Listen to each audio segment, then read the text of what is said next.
If you have ever been called lazy, if you have ever been looked down on because you did not struggle the way others did, then this story may change the way you see yourself forever. This is not only a story about using intelligence to overcome fate, but also a journey where you can listen to a deep life lesson while naturally learning new English vocabulary and expressions in an easy and memorable way.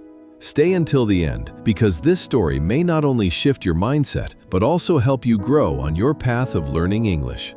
In a small town near a vast dry land, where hot winds blew all year round and crops depended on every rare drop of water, there lived a boy named Liam. He lived with his mother in a fragile wooden house on the edge of the town. His father had died years earlier in a quarry accident, leaving the two of them alone to survive together. Unlike other children who woke up before sunrise to carry water, cut grass, or work at the market, Liam was known throughout the town as the boy too lazy for anyone to trust with work.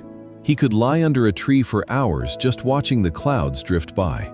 He delayed every task until the last possible moment and finished it carelessly. The adults often shook their heads whenever his name was mentioned, convinced he would grow up living off others. The children never called him when heavy work was needed. Yet few people noticed one strange truth. Whenever something required real thinking, calculation, or problem solving, Liam was always the first to find an answer. He once fixed a broken pulley system with scraps of wood. He once showed a water seller how to rearrange her jars so rainwater could flow naturally by gravity. But because Liam never did hard labor, people dismissed these moments as luck, not true ability. His mother was the only one who truly understood him. She knew he was not foolish, only afraid of exhaustion, afraid of failure, and always choosing the easiest way to survive. She advised him, cried with him, scolded him, yet every morning as she left to sell bread at the market, she still found Liam curled up on the old bed, pretending to sleep to escape responsibility. The town survived on water from a large dam in the mountains, controlled by powerful merchants who raised prices year after year. Those who could not pay watched their land crack and their crops die. Then one year, a terrible drought struck. The reservoir dropped to a historic low. The merchants announced they would triple the price of water or cut off supply entirely. Panic swallowed the town. People gathered at the dam gates to beg, but were met only with cold stares. Liam's mother stood among them, realizing her savings could not buy even 1 month of water. That night, Liam saw his mother sitting silently at the table, counting coins with trembling hands as tears fell without a word. In that moment, something inside him broke and rebuilt at the same time. The next morning, a new announcement echoed through the town. The merchants declared a public competition. Whoever could find the cheapest way to bring water from a hidden mountain stream back to the town would gain the right to manage the water supply freely for 3 years. The stream lay dozens of kilometers away through dangerous terrain. Many skilled men called it impossible. Engineers from a nearby town had failed the year before. As despair filled the square, a calm voice suddenly rose from the crowd. It was Liam. He said quietly that if the goal was simply the cheapest method, not the fastest or the most beautiful, then he believed he could do it. Laughter burst out immediately. People mocked his thin body and dusty clothes.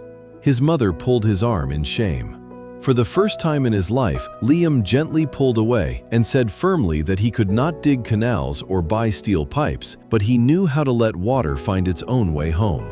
Even the merchants laughed, yet to maintain their public image, they granted him 3 days to present a plan. Those 3 days transformed Liam. He no longer lay under trees or slept until noon. He crossed mountain slopes measuring angles with carved sticks. He observed the hidden stream for hours, watching how it moved around rocks and flowed through narrow channels. He searched forgotten maps in the old library. At night, under a flickering oil lamp, he mapped every slope, low point, and gravity path that could allow water to flow naturally without fuel or machines. His mother watched in silence, torn between fear that he would fail and a quiet hope that maybe, just maybe, this time would be different. On the 3rd day, in front of the entire town, Liam unfolded his hand-drawn map. He spoke not of massive canals or modern machines. He revealed natural rock channels, neglected underground veins, and proposed linking them with precisely placed bamboo pipes. so gravity alone would lead water back to town without cost. The noise slowly faded as people realized his design matched the mountain's true shape. For a brief moment, the town that once laughed at him started to listen. The merchants doubted him, but with no escape from their own promise, they allowed a trial. Work began. Dozens of strong men dug trenches and placed pipes according to Liam's instructions. Liam himself lifted nothing heavy. He only directed angles, placement, and reinforcements to prevent collapse. Some workers grew angry watching him remain clean while they sweated. They mocked that intelligence would not bring water. Liam heard every word, but for the first time he did not run away or lie down and give up. He simply adjusted another pipe and checked another slope. Then on the fifth afternoon, the final pipe was connected. All eyes fixed on the outlet. At first, only drops appeared. Then steady streams of cold water poured out. Cheering exploded. People cried and laughed as they filled their containers. The merchants stood frozen as their control shattered through the mind of the boy they once despised.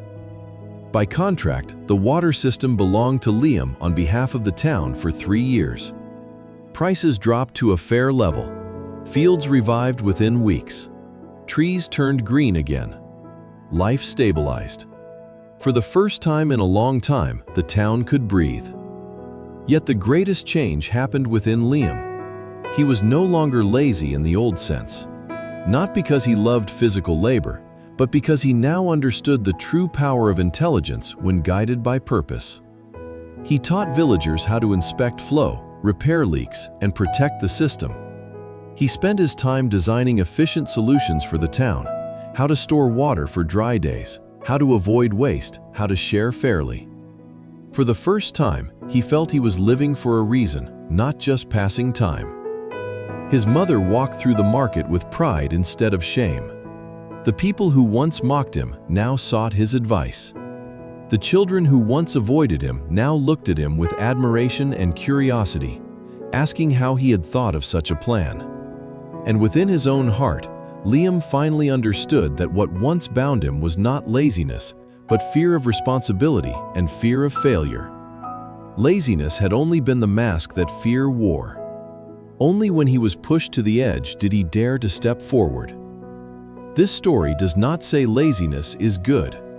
It shows that some people are not born to win with strength, but with the mind. Yet the mind stays asleep without a reason strong enough to awaken it. Sometimes that reason is family. Sometimes it is survival. Sometimes it is simply the pain of watching someone you love suffer. And sometimes, harsh circumstances are the most painful yet most precious gifts life gives us to force us to grow. If you are hearing this story while still delaying your dreams, still calling yourself lazy or incapable, remember that what stops you from changing your destiny is not your lack of ability, but the fact that you have not yet been pushed to use everything inside you. And sometimes, you do not need to wait until life drives you into a corner. You can choose to awaken right now. Take one small step, then another, and let your mind work for you instead of against you. If this story touched you, leave a comment below to share your thoughts. And if you want to keep learning English in an emotional, natural, and inspiring way like this, don't forget to like and subscribe so you won't miss the next stories. Each story helps you understand life more deeply while building your English little by little every single day.